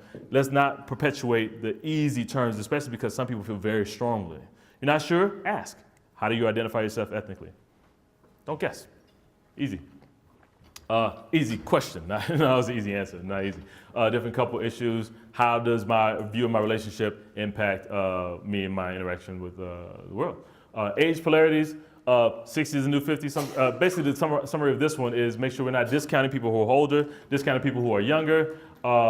Some issues transcend age. Don't assume physical and mental abilities. Don't assume discrimination. You can discriminate against older and the younger alike. And interest. Don't assume that people who are older. I remember having my first one of my early premarital couples who was 80 and 82. First marriage for one, widowed for the other. Cutest couple I ever saw. Not like cute, pat on the head, but cute couple.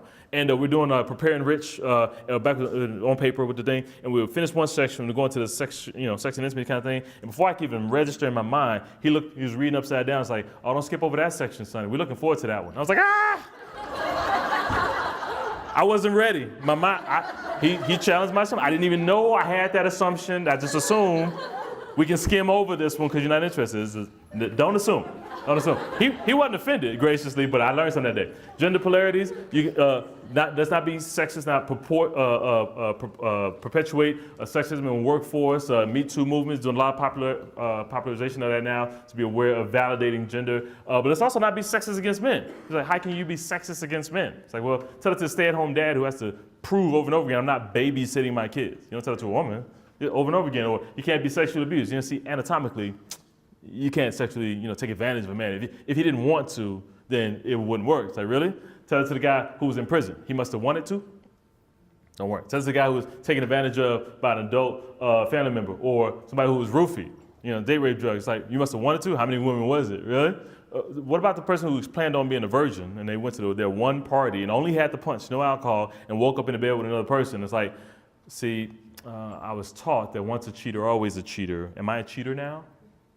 Tell it to the girlfriend who thought that they'd never been with anybody else, and they both go to their pastor and they say, am I a cheater now? Is he? What does this mean for us? Can you help them have that conversation? Or do you just say, nope, it's a guy, it's different. Don't fall into the trap. Faith polarities. I'll end here, get the home stretch here. We alluded to this already, and I want to make sure I bring this up not as a integration doctrine, but in the same polarizing conversation. Is the Christian counseling spectrum? I go back. I often hear about people trying to be Christian counselors, other people trying to be Christian counselors, and then a different group of people trying to be Christian counselors. See, some people, when they say, we talked about this earlier, I'll just put it in this context. They talk about, I'm a counselor, and I happen to be a Christian. Other people say, I'm a Christian who happens to be a counselor. And other people say, I'm a Christian who integrates my faith into every aspect of my counseling efforts. And some people, kind of say, well, one is the right way, the other two are, and whichever one that comes to your mind tells you a little bit about yourself, which one are not doing it right. But it's interesting that it's not about degree of faith as much as you think, good or bad. It is often influenced by various factors: client need, receptivity of the environment, spiritual direction. It's not an absolute. It's determined by personal environmental factors, and there's a time and a season for each. I emphasize this only because I'm not trying to teach you about integration as much as sometimes that polarization can even divide us. You're not doing it enough. You're doing too much. You're not speaking to Jesus enough in your session, and you call yourself a Christian counselor. You're shoving it down people's throats. That's not real counseling. I encourage each of you to acknowledge that sometimes if I'm working in a secular, not Christian place and they tell me to take off my cross, I'm not going to be offended by that and say, you're trying to deny my faith. No, we're saying that some people will see your cross and see you wearing our logo and walk out the door thinking that that's what we represent and we can't help. If you bring your faith and it influences everything that you do in your sessions and you take it on a case-by-case basis, then that's fine. But in this place, that's not how we do things. Then you need to acknowledge that some people choose to work in that environment and they're not being any less true to their faith. They're tailoring how they do it to that environment. Whereas somebody else, if I'm at the church where I worked at, it's like I can wear my cross, I can initiate prayer before you have to ask me, and I can integrate and bring up all these ideas. I can talk about parable analogies all I want, and then there's everybody in between. As long as you're intentionally doing what you feel you need to do, what you're led to do for the client in front of you, then you do you and don't judge anybody else for doing it differently. Because there could be people who are just denying themselves. And it could be people who just look differently than you. Don't be so quick to know the difference. Let's have less division amongst here. Say, if that works for you in your environment, you do you. Let's reduce some of that condemnation. That may not work for me in my environment because I feel this, then that works for me. Own you, support other people. Let's be more supportive. Let's ask each other how that works for you. Why do you do that? Have you tried to push the boundary a little bit? You try to do as much as you can. Express as much as you can. But let's not fall into that same trap of dividing within. Make sense? And then you can, it can be similarly motivated by Christ's love, but may serve in environments which allow different degrees of expression. All right, home stretch. Assess the role religion plays in a person's life. Assess whether the client feels support in their beliefs. Differing beliefs within families is a significant source of emotional distress.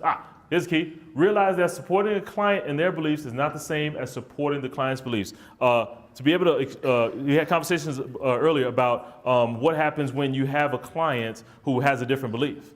I had a client who came in for the sole purpose. Day one, the therapeutic goal is, I have a family, my family's from Thailand with Buddhist background, and I have 20s and gained a great appreciation for Christianity. I need you to help me figure out what I should do. If I choose A, if I choose A, my family may be happy, but I may not. If I choose B, then I may be happy, but my family might disown me. What should I do? And yes, inside me, I'm like, come on, Jesus, I hope you win. But if I do that, I've taken off my therapist hat and put on my faith hat, and I'm preaching, I'm evangelizing. That's not the role. Yes, I have a strong leaning. Yes, my faith influences all the ideas I bring up. The significance, not just one casual idea. Well, I'm going to acknowledge, but I'm going to help. But I have to help him acknowledge the implications of both and make a choice that he can own, not that I could own. Because in the end, 5 years from now, if I just tell him a right answer, then he has to go back to that therapist one time who told him a right answer. I haven't taught him how to own his own faith. And I have to trust, that's that patience bullet point I talked about earlier. I have to trust that he's in God's hands, not it's all his faith future is dependent upon me. No, I'm planting seeds of affirmation and empathy with his struggle and help him make a decision. And even if he chooses one way or the other, maybe I planted a seed that's like, well, you help me with that. Maybe you'd be able to help me with this other sensitive issue because you show me you can understand more than just condemn. It's a powerful opportunity. Make every effort to distinguish between guiding a client to a healthier life versus trying to convert one's religious beliefs and values. This is it. Accept the limitations of your knowledge, blah, blah, blah. You can read that. Value the knowledge that you have, blah, blah, blah. Intentionally seek new knowledge. That's not the summary of the whole day.